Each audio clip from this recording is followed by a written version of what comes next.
Hey, ¿qué pasa, amigos nutrivolucionados? Sean todos bienvenidos en este canal Nutrivolución. Ya conocen a Fran, salió en el video pasado y este va a ser un video pues más informativo, diríamos, más de conceptos, más de platicar acerca de los temas en los que Fran domina más. Estamos hablando de antropometría, estamos hablando de composición corporal y todo lo que tiene que ver con esto. Primero que nada, Fran, platícanos, existen, por ejemplo, están las básculas de bioimpedancia que te pueden estimar tu porcentaje de grasa corporal. ¿Cuál podría ser la ventaja? Digo, porque hay personas que valoran esto y que pueden invertir, no sé, 100,000 pesos en una de estas básculas. ¿Cuál podría ser la ventaja de la antropometría, simple antropometría, a comparación de la bioimpedancia? Claro. Bueno, pues primero la bioimpedancia lo que hace es estimar la conductibilidad. Entonces, dependiendo del nivel hídrico de la persona o del paciente, si está muy hidratada, probablemente va a arrojar que tenga una masa muscular más elevada. O si está un poco deshidratado o si no está en las condiciones adecuadas, probablemente va a tener un porcentaje de masa muscular más bajo. Entonces puede pasar que tu paciente, en este caso que vino a la sesión de consulta, lo mediste, tiene una muy buena masa muscular, y en la siguiente sesión, por los climas que manejamos aquí en México, que realmente ya empezó el calor, el verano, que venga un poco deshidratado, que no se haya hidratado bien, lo pesaste, lo valoraste y te arroja la báscula de bioimpedancia un porcentaje de masa muscular menor. Entonces tu paciente se queda, oye, ¿qué onda? Pues estoy haciendo tu dieta, estoy haciendo tu entrenamiento y realmente estoy perdiendo masa muscular, o sea, ¿qué está pasando aquí, no? Entonces ese es un problema que te puede presentar la bioimpedancia. Entonces sí estar ahí como bien cuidados, como los temas de hidratación que puede tener tu paciente, sobre todo previos al pesaje, si ha comido bien, si no ha comido, ese tipo de cosas hay que tenerlas bien cuidadas. Y esa es una ventaja de la antropometría, que realmente puedes corregir la masa muscular con los perímetros y los pliegues que se toman. Claro, de hecho, por ejemplo, la misma báscula, le pones modo deportista y te vuelves a subir en ese mismo momento y te puede arrojar un porcentaje bien distinto, ¿no? Entonces, pues puede ser un punto de referencia, pero compararlo con otras cosas. O sea, bueno, más bien tener otros datos aparte de ese. Al final, pues bueno, el cálculo del porcentaje de masa muscular o masa grasa tiende por una fórmula. Entonces tienes unas variantes que al final son constantes, que si tú cambias alguna de esas constantes, el porcentaje de masa muscular, en este caso, como lo decíamos, que si era deportista, sedentario, físicamente activo, etcétera, pues va a cambiar el valor. Entonces realmente no es lo más fiable, pero puede ser algo que te ayude a la consulta, porque es rápido. Realmente hay muchos niveles de bioimpedancia. O sea, hay unas básculas que te pueden costar 100,000, 200,000 pesos mexicanos, y hay otras que te pueden costar tal vez 1,200, 1,300, depende, ¿no? Entonces, ¿qué tanto le quieras invertir a tu báscula? Ventaja es que no es invasivo, realmente le puedes valorar a tu paciente, o sea, simplemente que se quite los zapatos, el mínimo de ropa, y lo puedes pesar. Entonces, realmente es algo que puede ser viable, siempre y cuando cuente las condiciones adecuadas tu paciente. Ok, ahí está, entonces puede servir, pero bueno, ya tiene sus contras y sus pros. Pasando lo de las fórmulas, hay distintas fórmulas de grasa corporal, bueno, hay muchas. ¿Cuál podrías decir tú que te gusta? Como ¿qué fórmula te gusta utilizar para...? La realidad es que depende mucho del paciente al que vayas a valorar. Por ejemplo, cada fórmula está diseñada para una población específica. Entonces, por ejemplo, la de Durnin y Womersley está diseñada para población general. La de Yuhas, hay fórmulas que están diseñadas para deportistas de alto rendimiento. Entonces, ¿qué pasa si nosotros usamos una fórmula de alto rendimiento de un deportista de élite y las comparamos con una persona normal o promedio o sedentaria? Te va a arrojar un porcentaje de grasa más bajo. Entonces realmente los datos que estás obteniendo no son fidedignos, no son confiables. Entonces tenemos que tener la fórmula adecuada para la población adecuada. Realmente no es que haya una fórmula que predomine y que sea el gold estándar en cuanto a fórmulas, sobre todo porque son de regresión. Incluso ahí, no sé si podemos poner una imagen al rato de las diferentes fórmulas que hay con los mismos datos de los pacientes, de un mismo paciente, y los valores cambian drásticamente. O sea, tenemos por ejemplo una fórmula de Yuhas que te arroja aproximadamente un 10%, y tal vez en la fórmula de Durnin y Womersley te arroja un 19%.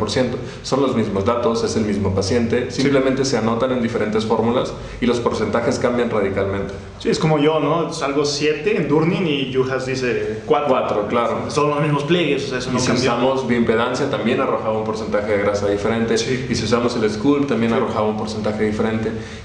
¿Qué pasa aquí? ¿Cuál es el real? La verdad es que composición corporal es demasiado complejo. Incluso teníamos un debate hace rato en el carro de qué pasaba si, por ejemplo, una persona de 1,90 y una persona como Miguel de 1,75 tenía 1,77. Perdón, 1,77. corrección. Sí. Tenía un mismo pliegue de tríceps de 4 milímetros. ¿Quién tenía más grasa? Si es el mismo pliegue, o sea, tiene un mismo pliegue de 4, pero el número de la persona de 1,90 pues probablemente es más largo, tiene más longitud, entonces ¿tiene la misma grasa o alguien tiene más grasa? La realidad es que pues probablemente tenga más grasa, bueno, es un hecho que tiene más grasa la persona de 1,90 porque hay más longitud. Pero bueno, ese tipo de cosas, por ejemplo, ahí la sumatoria de pliegues también tiene un cierto margen de error, digámoslo así. El fraccionamiento de 5 componentes te ofrece una ventaja sobre esto, claro, porque haces una corrección con la altura o haces una corrección con el phantom, entonces puede ser un poquito más exacto. La realidad es que no hay un método 100% exacto, porque la antropometría de composición corporal no hay un método directo, todos son estimaciones indirectas. Sí. Y antropometría es un método doblemente indirecto. Tenemos un error o un margen de error que puede ser por el instrumento que utilizamos, los plicómetros, los calibres, y el error técnico humano. O sea, realmente necesitamos una técnica estandarizada, que pueda haber un error técnico personal, pero puede haber un error técnico entre mi medición y la medición que hace otra persona, ¿no? Claro. Por ejemplo, nada más para este último punto, mencionas del equipo que se utilizó. También distintos plicómetros que se utilizaron en determinar distintas fórmulas, pues puede ser distinto si usas un Isling Guide a comparación de un Lange con el que se estimó esa ecuación, ¿no? Entonces, en pocas palabras y de manera muy práctica, para toda la gente que se clava en cuestión del porcentaje, del número, ¿qué podrías recomendar a esa gente que como que se obsesiona mucho con eso? Es difícil, ¿no? Pero la realidad es que algo que funciona y es muy muy práctico es el cálculo con la sumatoria de pliegues. O sea, simplemente tener una sumatoria de pliegues nos puede dar un estimado más real y más exacto, y evitamos un problema del cálculo del porcentaje de grasa y el cálculo de conversión de kilos a grasa. Entonces, por ejemplo, nuestro atleta hace una competencia específica, supongamos, no sé, maratón, triatlón, no sé, cualquiera la que se imaginen, y existen rangos de sumatorias de pliegues para ese tipo de deporte. Entonces es más fácil decirle a nuestro paciente, ¿sabes qué? Para tu deporte necesito que tengas una sumatoria de pliegues de abdomen de tal vez 10 o de tal vez 15 como mínimo. Y actualmente tienes 25, entonces tu paciente o tu atleta ya tiene una noción de que, ok, tengo que tener un pliegue del abdomen de tantos milímetros, y es muchísimo más fácil de recordar incluso para el paciente que tener una meta específica que decir, tengo que tener un porcentaje más bajo. De hecho, vimos un ejemplo en cuanto a qué convenía, ¿no? Medir la valoración en porcentaje de grasa en cuanto a kilos o en cuanto a porcentajes. O sea, realmente podemos cambiar el porcentaje de grasa manteniendo el mismo kilo total de masa adiposa. Sí, claro, entonces el porcentaje siempre viene relativo a otro número, y otro número nos puede cambiar todo, ¿no? Entonces mismo porcentaje, pero puede haber más grasa. Y esto va en referencia porque nuestro peso total, pues bueno, puede cambiar. O sea, tal vez aumentamos nuestra masa muscular, siguen manteniéndose los mismos pliegues, y eso por ende va a bajar nuestro porcentaje de grasa, pero siguen siendo los mismos kilos de grasa. No sé si me explico por ahí. Sí, es una cuestión de matemáticas y de razonamiento matemático, que por cierto, si alguien quiere estudiar nutrición, tiene que tomar en cuenta de que las matemáticas son clave, ¿no? Son indispensables. Entonces, en pocas palabras, sumatoria de pliegues y listo. Así nos evitamos sesgos, nos evitamos meternos en problemas de que, ¿qué fórmula uso? Que 7%, 4%. Sumatoria de pliegues se queda. Y listo. Y por ejemplo, ¿cómo podríamos evaluar masa muscular? Si bien sumatoria de pliegues podría ser un parámetro para grasa, ¿qué podríamos tomar en cuenta para masa muscular? También hay fórmulas para la estimación de masa muscular. Mi favorita, y pues ya con el método de Isaac, el perfil completo, puedes sacar un 5 componentes, sacar un índice músculo óseo como para delimitar tus pisos y techos fisiológicos, o sea, cuánta masa muscular puede tener por tu estructura ósea. O sea, esa es una muy buena referencia. O sea, al final va en relación a las longitudes, a los perímetros que vayas ganando ahí con la cinta métrica. O sea, la fórmula para el cálculo del porcentaje de masa muscular, mi favorita realmente es el del fraccionamiento de 5 componentes que utilizó la doctora Deborah Kerr y Bill Ross. Entonces, ese es el que más me gusta, para mí es uno de los más exactos. Tiene sus errores, obviamente, pero funciona, te ayuda a estimar los límites superiores e inferiores de masa muscular, masa adiposa, y a partir de ahí, pues bueno, puedes tomar decisiones, puedes tomar criterios de decidir si tu deportista o tu atleta te conviene subirlo de masa muscular, subirlo o bajarlo de grasa en algunos casos. Entonces, ese es un punto importante a tomar en cuenta.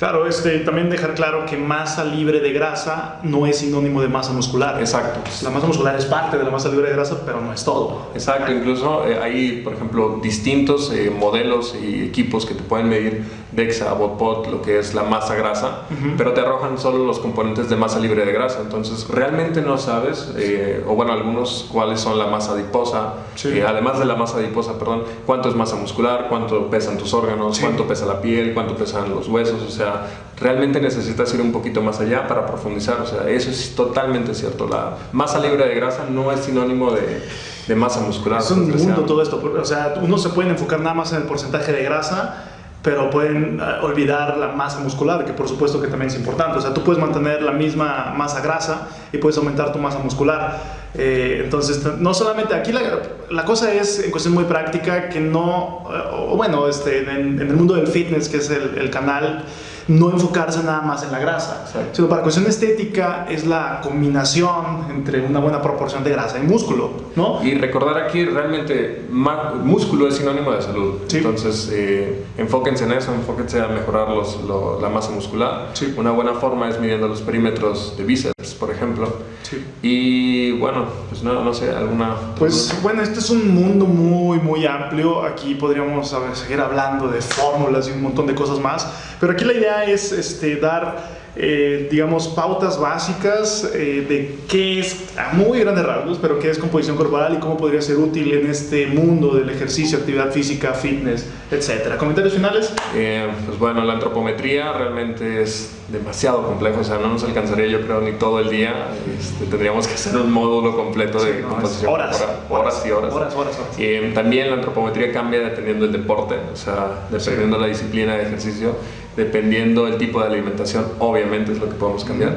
Y nada más como dato interesante ahí, de las variables antropométricas que no podemos modificar es la masa ósea. Entonces por eso es tan importante el perfil completo, el perfil ISAC nivel 2, porque es una de las valoraciones que te ayudan a estimar la masa ósea, y a partir de ahí pues puedes tomar las decisiones, ¿no? De subir la masa muscular, estimar la grasa. 100%. Entonces, solo para tenerlo en cuenta.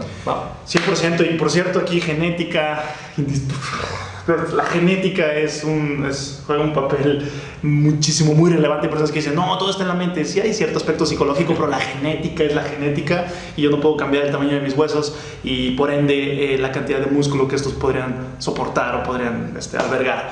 Muy bien, esto ha sido todo por este video. Sigan a Fran en sus redes, aquí abajo están en la descripción del video por si quieren saber más acerca de composición corporal, nutrición deportiva. Fran se dedica a todo eso y yo les estoy hablando en un video muy próximo. No sé, recordarles que vayan